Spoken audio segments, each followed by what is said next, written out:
בשבוע הבא נביא כאן תחקיר רחב על תלונות שווא בתחום האלימות במשפחה.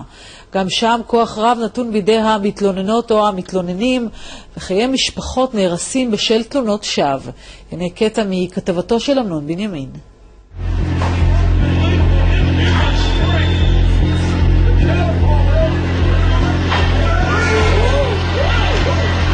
אתה לא יודע מול מה אתה עומד. אתה עכשיו מבין שיש גוף ענק שהוא משטרת ישראל, ויש עוד גוף מעליו שהוא הפרקליטות, ויש בית משפט, וכל אלה מתחברים לאיזשהו אגרוף מחץ. אגרוף כל כך גדול, שופל ענק שדוהר לכיוון שלך, ואתה רואה מישהי מטורפת יושבת על ההגה הזה, והיא צוחקת צחוק פרוע, והיא משתמשת בשופל הזה כדי לבוא ולדרוס אותך, שאתה לא עשית כלום. לא עשית כלום. בעיני האישה שמגישה תלונות שווא היא אישה מסוכנת. כשמישהו יכול ללכת למשטרה ולהגיש תלונות שווא, זו אישה שמסוכנת לך. תברח. יקי, אב ל3 ילדים, היה נשוי באושר. כך לפחות חשב. חייו השתנו כאשר גילה שאשתו מנהלת רומן. הפעם הראשונה בחיי שחיינו בבית הזה 4 או 5 שנים, ניגשתי בפעם הראשונה לצד שלה בשידה, ואז מצאתי 3 דיסקים שלא ידעתי מה טיבם, ואז בעצם שמעתי קבצי אודיו שלה עם מי שמסתבר כנראה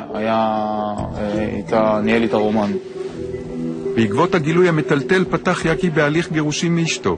זמן קצר אחר כך הגישה אשתו תלונה במשטרה על איומים נגדה. ברגע שהיא אמרה שהיא מאוימת, אתה מוכח. פתאום אסור לך להיפגש עם הילדים שלך, אסור לך לראות אותם.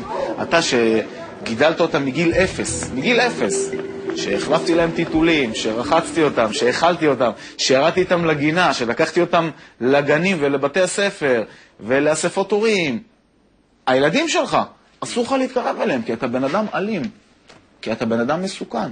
והמשטרה, משטרת ישראל, החליטה להרחיק אותך מהם, כי אתה מסוכן. בגלל שהאישה אמרה שהיא מאוימת. אתה נהפך מיום אחד מתעלל לבן וטוב ומפרנס ובעל הבית וכו', אתה נהפך להיות שד מהגיהנום. כחלק מהליך הגירושין דרשה אשתו של ניב מבית המשפט להוציא אותו מהבית. אולם השופטת החליטה שהשניים ימשיכו להתגורר בביתם המשותף. היא בקומה למעלה והוא למטה. לילה אחד אני למטה באזור שלי, רואה טלוויזיה, היא למעלה משכיבה את הילדים לישון, בסביבות 8 בערב, פתאום אני שומע בום, ישר אני רץ למעלה לראות מה קרה. הגברת עומדת בראש גרם המעלות, טלפון סלולרי ביד, מקבלת הנחיות אונליין מהעורכת דין שלה, מה להגיד ומה לעשות. עכשיו, מאחר ואני ידעתי שכל העסק מבוים, וידעתי מה קורה שם, מראש, עוד בתהליך העלייה במדרגות, אמרתי לה, תזוזי בבקשה הצידה, לא רוצה שיהיה בינינו שום מגע, תתרחקי ממני, צעקה, צעקה, צעקה, היא הבינה שלא יעבוד הסיפור הזה, כי אני הייתי מוכן. לקחה את הדברים, יצאה מהבית והלכה לתחנת משטרה. כעבור זמן קצר חזרה אשתו הביתה מלווה בשוטרים.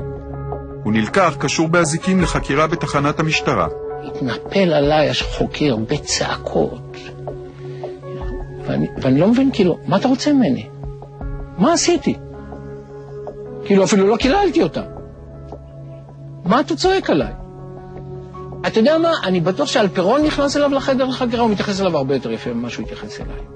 הוא אמר לי, תשמע, אבל אשתך הגישה כאן תלונה, והיא טוענת שאתה הרמת עליה יד, אתה דחפת אותה, אז מה אם הגישה תלונה? היה עליה שריטה?